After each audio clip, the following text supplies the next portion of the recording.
Okay. Right now, the big story is the Chinese coronavirus, that and the death of Kobe Bryant. But we'll talk about coronavirus because I could care less about basketball.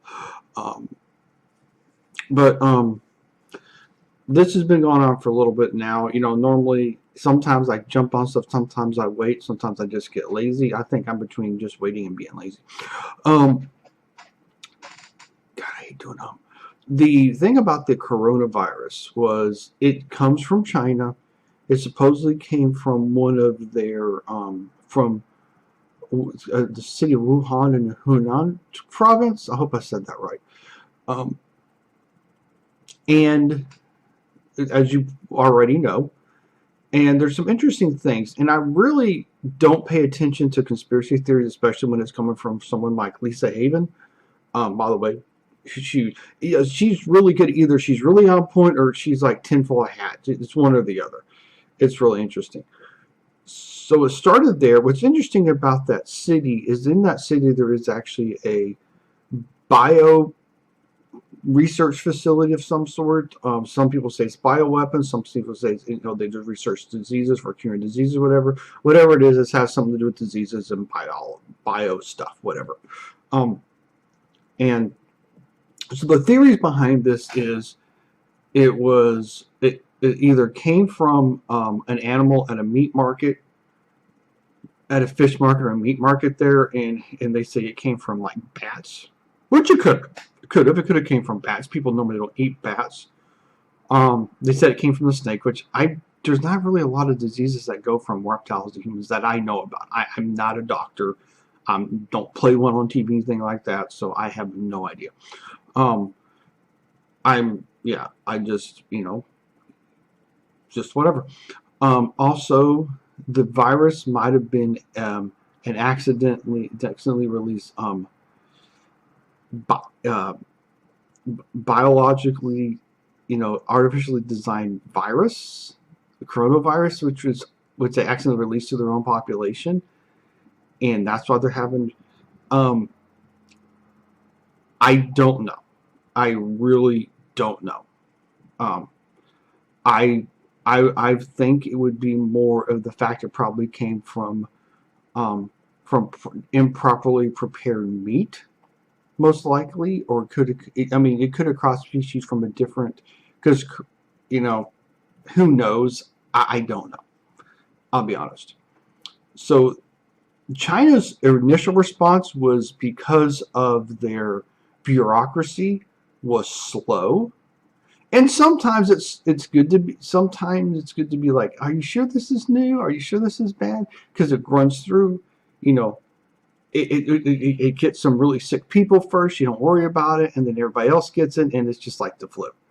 The flu kills about, I think what they said, 0.1/2 of 1% or 0.5%, which is 1/2 of 1% of people.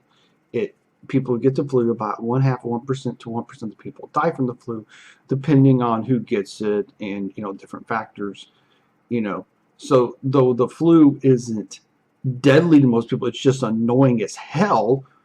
It isn't deadly to people unless they have compromised immune system, really old or really young, and they're not really able to fight it off. And that's common knowledge. We all know this. So but the problem, the death rate on this thing they're talking about is 5 to 10%, which is way higher. And according to, I'm not saying it was at Taiwan, according to Thailand, they say it may be up to 15% death rate with an 83% chance you contract the disease, which is interesting. So their first response was to look for people who were looking sick, seemed to be sick, so that they would get them off, put them in quarantine. So far, there have been, according to China, now granted, China's not really good at being honest, over 2,000 people have the disease, and around, I think, a little bit over 80 as of today, the 27th of January, have died. Now, we don't know if the 80 some died were really sick and really weak to begin with. We don't know how their health was, stuff like that. But we don't know, we don't know really, is this thing really as bad as they're saying, or is just China overreacting? But the draconian measures they're putting in, shutting down cities and telling these people in these cities, you're not working for 2 weeks, tells me that there's something more serious going on than they're telling us, and I think a lot more people have it than they're saying.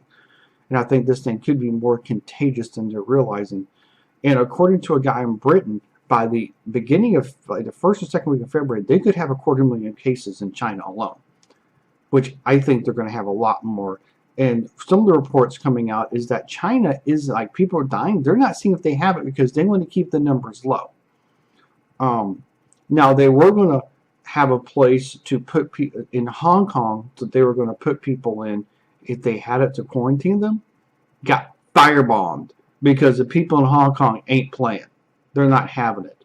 And one of the tinfoil hat theories was that this may have been by a bioengineered virus.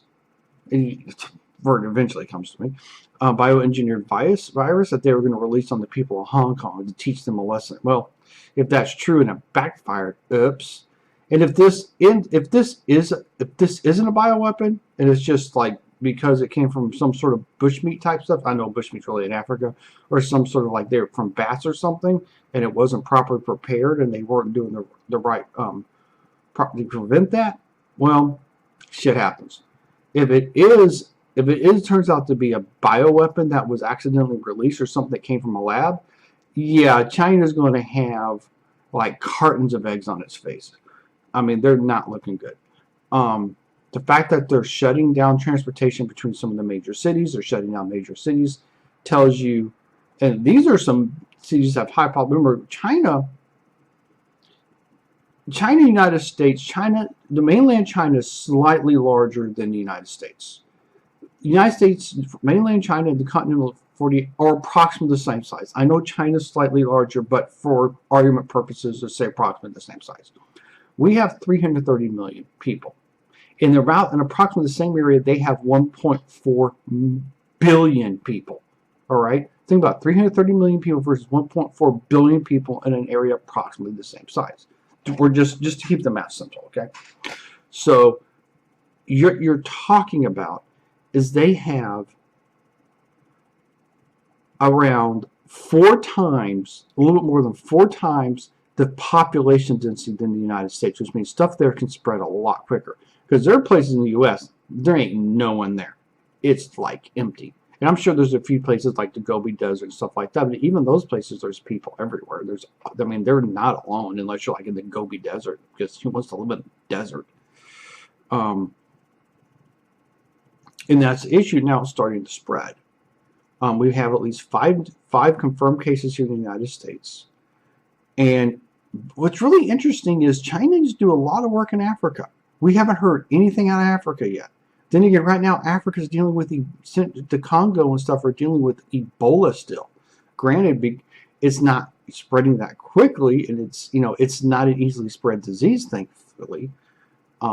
But you have now imagine this coronavirus gets there and starts spreading. Well, they're not going to know about it because people always get like colds or different things. But imagine if it starts spreading through Africa, all right? And then Africa doesn't realize they have it until it's too late. Right, let's just say this thing has a 10 to 15% fatality rate, which could be overestimated just because the people getting it right now and dying from it may not be unhealthy at all. They could be just really sick to begin with. But the thing is, one of the symptoms that causes pneumonia. Pneumonia is not something you want to have. It's a liquid in the lungs. Well, if it gets through there, it can burn through their population. So let's just say that this thing gets into Africa and starts spreading through Africa. Let's get the fact that we can't contain this thing throughout the world. Which South America, I haven't heard anything out of Central South America. I think they've had a few cases down there, but not a lot. But if it gets into Africa and goes through there, imagine half of Africa getting it, and then you end up losing 5% of the population of Africa because of this. That's a lot of people.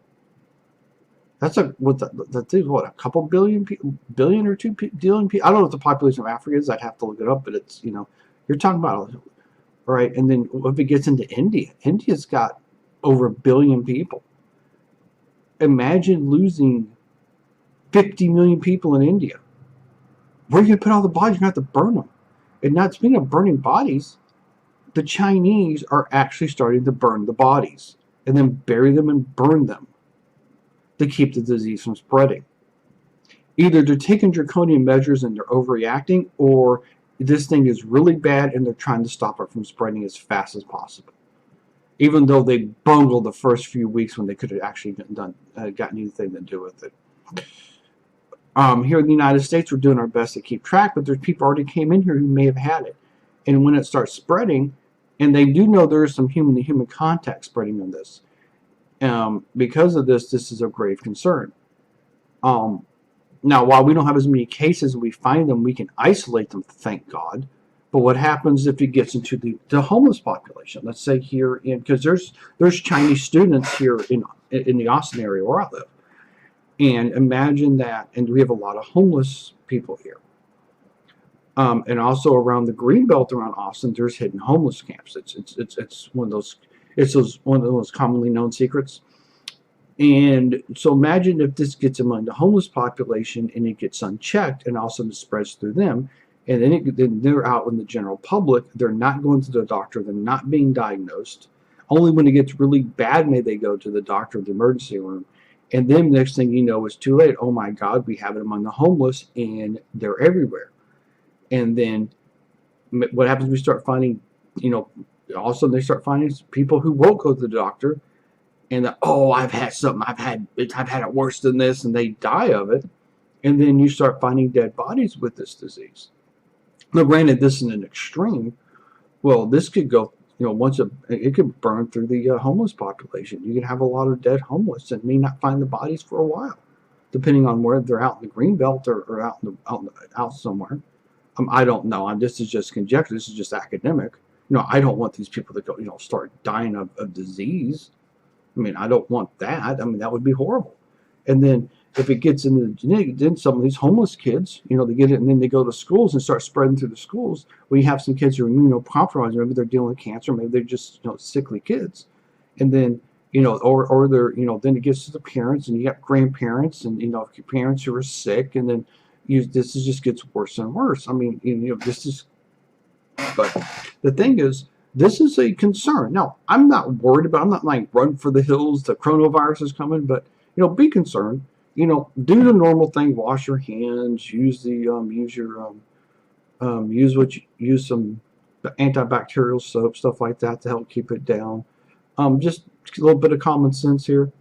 But I'm telling you, we're in this situation because the nation of China did not try to stop this thing when they had a chance. And there's probably some other reasons why, that they don't have the sanitation. Then again, you have 1.4 billion people there. And so it's 1.4 billion people, according to the last census. I think the last census is the last estimation. Then, something's bound to happen. And some people have said, I'll give Styx Hexenhammer a little bit of credit for this. We're overdue for a pandemic. But this one isn't it. The next one might be. So just keep your finger crossed and hope nothing happens. And China, you guys screwed the pooch on this one.